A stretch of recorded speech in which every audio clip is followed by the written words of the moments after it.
পরে মহানবী সাল্লাল্লাহু আলাইহি ওয়াসাল্লাম কে সাল্লাল্লাহু আলাইহি ওয়াসাল্লাম বলেছেন, সর্বশেষ যে ব্যক্তি জাহান্নাম থেকে বের হবে, বের হয়ে জান্নাতে প্রবেশ করবে, তার সম্পর্কে অবশ্যই আমার জানা আছে। কার জানা আছে বলেন তো?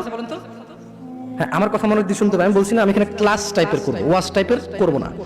তাহলে আল্লাহ নবী সাল্লাল্লাহু আলাইহি ওয়াসাল্লাম বলতেছে যে জাহান্নাম থেকে একেবারে কোন রকমে বের হয়ে আইসা সর্বশেষ জান্নাতে যেটা ঢুকবে, ওই ব্যাপারে কিন্তু আমি মুহাম্মদ সাল্লাল্লাহু আলাইহি ওয়াসাল্লাম জানি। কে জানিয়েছে? আল্লাহ। সুবহানাল্লাহ, সুবহানাল্লাহ। আচ্ছা, এক ব্যক্তি হামাগুড়ি দিয়ে বা বুকে ভর দিয়ে চলে যাবে, জাহান্নাম থেকে বের হবে। জাহান্নাম থেকে বের হলে তখন আল্লাহ জাল্লা ওয়া আলা, কে? আল্লাহ জাল্লা ওয়া আলা বলবেন। কাকে বলবেন বলেন তো? হ্যাঁ, দেখেন আপনারা মনোযোগ দিয়ে শুনছেন না, এই ওয়াজ কাজে আসবে না। তাই এক ব্যক্তি হামাগুড়ি দিয়ে বুকে ভর দিয়ে কোন রকমের জাহান্নাম থেকে বেরিয়ে আসবে। কার ইচ্ছায় নাকি আল্লাহর অনিচ্ছায়? ওই ব্যক্তির ক্ষমতায় নাকি আল্লাহর ইচ্ছায়, ভালোবাসায়? আচ্ছা, তখন আল্লাহ আযজা ওয়া জাল বলবেন। কে বলবেন? কাকে বলবেন বলেন তো? ব্যক্তিকে বলবেন যে যাও জান্নাতে ঢোকো। কি বলবে আল্লাহ? আল্লাহুম্মা ইয়া আল্লাহ আজআলনা, আল্লাহ আপনি আমাদেরকে জান্নাতীদের অন্তর্ভুক্ত করেন, ইয়া আল্লাহ। আল্লাহ আপনি আমাদের হিসাবকে সহজ করে দিন। সুতরাং জান্নাতের কাছে এলে ওই ব্যক্তির ধারণা হবে যে জান্নাতে তো জায়গাই দেখা যাচ্ছে না, তা সব মানুষ সব নিয়ে নিল, পেয়ে গেল, যার যার দখল। এই যে এখানে একজন বসছে, আরেকজন কি বসতে পারতেছে? ওই পিছনের ছেলেগুলোর জায়গা থাকা অবস্থায় বসতেছে না, ইটস ওকে, সমস্যা নাই, কথা যেহেতু শুনতেছে। কিন্তু যদি অবস্থা এমন হইতো যে এখানে চেয়ার 500টা চেয়ার আছে আর 500টাই ফুল, ওই ছেলে আসার পরে এখানে জায়গা দেখবে আর বলবে কি রে, চেয়ার যা আছে তা তো ফুল হয়ে গেছে, চেয়ার যা আছে তা তো ওই লোক বলবে যে কি রে জান্নাত, আল্লাহ কি বলবে জান্নাতে ঢুকো। সে জান্নাতের কাছে এসে বলবে যে জান্নাত তো ফুল হয়ে গেল, তার ঢোকার জায়গায় খুঁজে পাচ্ছি না, কই ঢুকবো, সব তো মানে ফুল হয়ে গেছে। হ্যাঁ, ফলে সে ফিরে এসে বলবে, তাহলে সে আবার ওই যে জায়গায় আল্লাহর সাথে কথা হয়েছে তার, ওই যে আল্লাহ তাকে বলবে যাও জান্নাতে যাও, সে ফিরে এসে বলবে হে আল্লাহ জান্নাত তো পরিপূর্ণ দেখলাম। আল্লাহ সুবহানাহু ওয়া তাআলা বলবেন যাও জান্নাতে প্রবেশ করো। তখন সে জান্নাতের কাছে এলে তার ধারণা হবে যে জান্নাত তো ভরে গেছে, তো পরিপূর্ণ হয়ে গেছে। তাই সে আবার ফিরে এসে বলবে ইয়া আল্লাহ। তার মানে মানুষ আল্লাহর সাথে কথা বলবে। মানুষ কার সাথে কথা বলবে? আল্লাহু আকবার, আল্লাহু আকবার। আর জান্নাতি ছাড়া কেউ কথা আল্লাহর সাথে বলতে? আল্লাহ জান্নাতীদের সাথে কথা বলবে ইনশাআল্লাহ। আল্লাহ জান্নাতীদেরকে দেখা দেবে ইনশাআল্লাহ।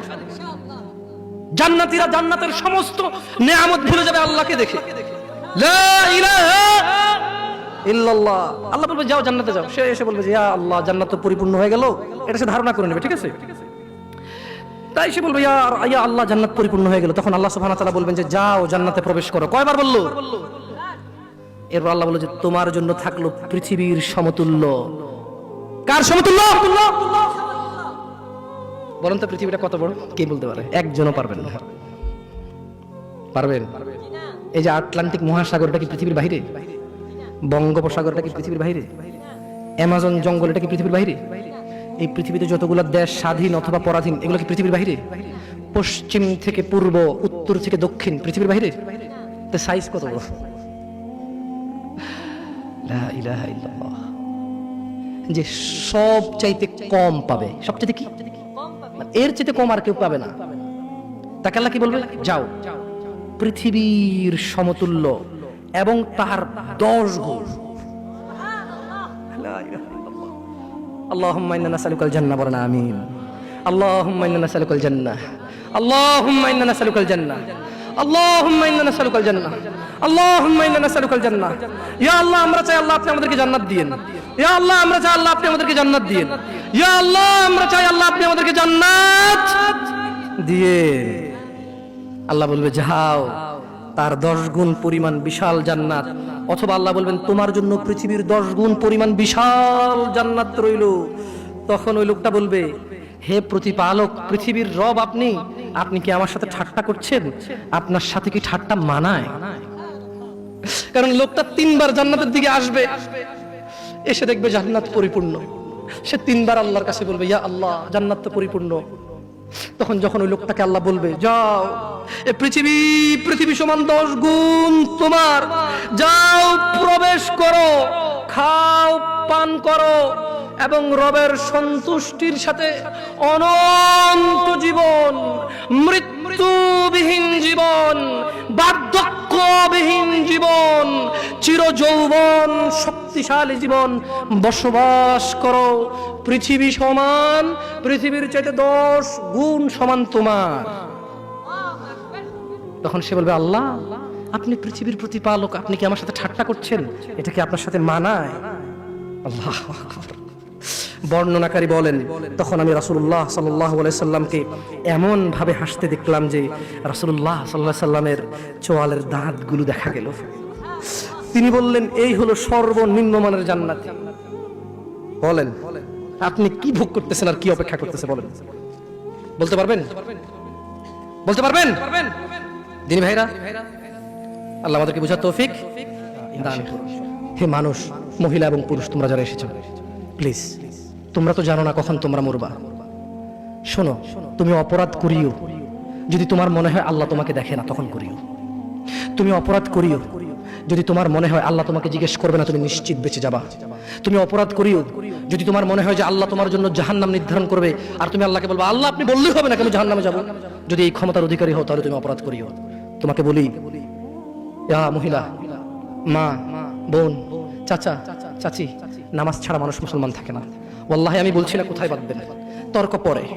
আমি বলছি আপনি নামাজটা স্টার্ট করেন। আমি বলছি না যে তারা ওই 20 রাকাত পড়বেন না 8 রাকাত পড়বেন। আমি বলছি যে আপনি পড়েন, 2 রাকাত হইলো পড়েন। আমি বলছি যে আপনি ঈশার নামাজ 15 রাকাত দরকার নেই, আপনি শুধু 4 পড়েন। আমি কি বলছি সুন্নত বাদ দিতে? আমি বলছি যে তুমি পড়ছো না, শোনো, ভয় পেও না, ঈশার নামাজ 15 রাকাত তোমার উপরে ফরজ নয়। আমি তোমাকে না করছি না 15 রাকাত পড়তে। আমি বলছি যে তুমি নামাজই পড়ো না, 4 পড়ো। এই 4 রাকাত ঈশা না পড়লে তুমি মুসলিম নও। 3 রাকাত মাগরিব না পড়লে তুমি মুসলিম নও। 4 রাকাত আসর না পড়লে তুমি মুসলিম নও। দেখো, আমাকে দোষ দিও না। বুখারী খোলো, সালাত অধ্যায়ে যাও, আযান অধ্যায়ে যাও। আল্লাহর নবী বলেছে, তারা ওরা কাফির, ওরা মুশরিক, ওদের আর আমি মুহাম্মদুর রাসূলুল্লাহ সাল্লাল্লাহু আলাইহি ওয়াসাল্লামের উম্মতের মধ্যে পার্থক্য হচ্ছে নামাজ। সুবহানাল্লাহ। ও সাহাবা, ও উম্মত, তুমি চিনবা মুহাম্মদের উম্মতকে সাল্লাল্লাহু আলাইহি ওয়াসাল্লাম। ও আমার উম্মত, তুমি কি আমার উম্মতকে চিনতে চাও? শোনো, তারা যারা আমার উম্মত না, আর এরা যারা আমার উম্মত। ওটা আমার উম্মত যারা নামাজ পড়ে না, আমার উম্মত। তুমি আল্লাহর নবীর উম্মত ছাড়া কিভাবে মুসলমান হবা? তোমাকে আমি বলি, নামাজটা ছাড়িও না প্লিজ। তুমি যে অপরাধে লিপ্ত আছো, ছেড়ে দাও, চেষ্টা করো, কিন্তু নামাজটাকে তুমি এখন থেকে করবা। তোমার ফজর মিস হওয়া চাই না। তুমি যদি সারা জীবন নামাজ না পড়ো, আমার যায় আসে না। তুমি যদি সারা জীবন নামাজ পড়ো, আমার কিছু লাভ আছে। তুমি নামাজ পড়লে নাকি আমি আমার লাভে কথা বলছি। শোনো, তুমি নামাজ না পড়লেও আমার লাভ আছে। কি? ইন্নামাল আমালু বিন্নিয়া। আমি নেকির উদ্দেশ্যে কথা বলছি, আমার নেকি হয়ে যাবে। কে ঠেকাবে? তুমি তো আল্লাহকে ঠেকাইতে পারবা না। তুমি নিজেকে না নামাজ থেকে বিরত রাখতে পারবা, আল্লাহ যদি নেকি দেয় ঠেকাইতে পারবা?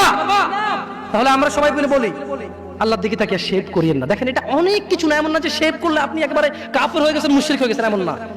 লজ্জা থাকা উচিত। কিভাবে কাটতেছেন ভাই? কিভাবে? মহিলার ওঠে না, আপনার ওঠে, কেমনে কাটতেছেন ভাই? গলা কেটে দিবেন? কাটবেন না কেন? এটা হারাম। এটা কাটো তো হারাম। শুকর খাওয়া কি হারাম? এই যুবক, তুমি ওঠো, দাঁড়াও, সবাই লক্ষ্য করবেন না। ওকে কেউ ভিডিও করিও না, পরে লজ্জা পাবে ইন্টারনেট আসলে। তোমাকে এখন শুকরের মাংস দেবো, খাবা? কেন খাবা না? জোর বলো। আপনি শুকরের মাংস খাবেন? আপনি কুকুরের মাংস খাবেন? কেন খাবেন না? কেন? কেমন হারাম? শুকরের মাংস খাওয়া কি হারাম? এই এখানে তাহলে বলছি না, কেউ কি রাজি হবে তার বোনের সাথে জানা করতে? কেন? তো নামাজ না পড়া কি? শুকরের মাংস খাচ্ছ না হারাম দেখে, নামাজ ছেড়ে দিচ্ছ, তো সেটা তো হারাম। তার মানে তোমার যদি স্বাদ লাগতো, আর তোমার বাপ মা যদি শুকরের মাংস খেতে, তুমিও খাইতা, হারাম আর বাস্তা। তোমার বাপ নামাজ পড়ে না যুবক, তাই তুমি নামাজ পড়ো না। তোমার বাপে ভাত খায়, তাই তুমি ভাত খাও। পাকিস্তানের রুটি খায়, তাই ওরা রুটি খায়। চাইনিজরা এইভাবে লাঠি দিয়ে খায়, ওরা লাঠি দিয়ে খায়। শোনো, তুমি বলতে চাচ্ছ তুমি শুকর খাও না কারণ এটা হারাম, তুমি মিথ্যু। তুমি একটা চরম মিথ্যাবাদী, ধোঁকাবাজ। ঠিক? তুমি বলছো তুমি শুকর খাও না, এটা হারাম না? তাহলে তুমি নামাজ না পড়ো তো হারাম, তুমি কেমনে ছেড়ে দিচ্ছ? এই যুবক, তোমাকে যদি বলে ন্যাংটা হয়ে হাঁটো, হাঁটবা? কেন কেন কেন ন্যাংটা হয়ে কেন হাঁটবা না? কি নোংরা কাজ। তো নামাজ পড়ো না, তোমার শরম লাগে না? শুকর না, মদ কি রাস্তায় হেঁটে মদ খেতে পারবে? কার সাহস আছে? এখানে সাহসের অভাব নেই, বাপরে বাপ এই কথা বলে আবার কারো সাহস জায়গা দিতে চাই না। তবে অনেকেই চাইবে না, অনেকেই। কেন শরম? কেন? কারণ কেউ যদি রাস্তা দিয়ে হেঁটে হেঁটে মদ খায়, ওর সাথে কেউ মেয়ে বিয়ে দিবে? কেউ আপনি রাজি হবেন? রাস্তায় ভাবে মদের বোতল নিয়ে হাতে হাতে মদ খায়, এর কাছে মেয়ে বিয়ে দিবেন? কেন? এটা নির্লজ্জ লোক, মদ হেঁটে হেঁটে খায় ওপেনে। এই ছেলেটাই কিন্তু ওপেনে নামাজ পড়ে না, আপনি মেয়ে বিয়ে দিচ্ছেন। ঠিক, আপনি নাকি ধার্মিক। হ্যাঁ, চিটিং মেশি। ওয়াল্লাহি আমি আপনাকে বদনাম করতে আসিনি, কিন্তু আপনি মিথ্যুক, এটা বুঝে নেন। তো আচ্ছা, আপনাকে মিথ্যুক বলার পর আমার কতটুকু লাভ হলো? 2-4 লাখ টাকা যাবে ঢুকেছে, ঠিক না? আমেরিকা থেকে আসতেছে না। আমি আপনাকে মিথ্যুক বলে লাভ নাই, আমি আপনাকে মিথ্যুক বলতে আসি নাই। তবে আমি আপনাকে বলি, আল্লাহ ক্ষমাশীল, ক্ষমাকারী। ঠিক আছে? আপনি সত্য দাবিদার হবেন।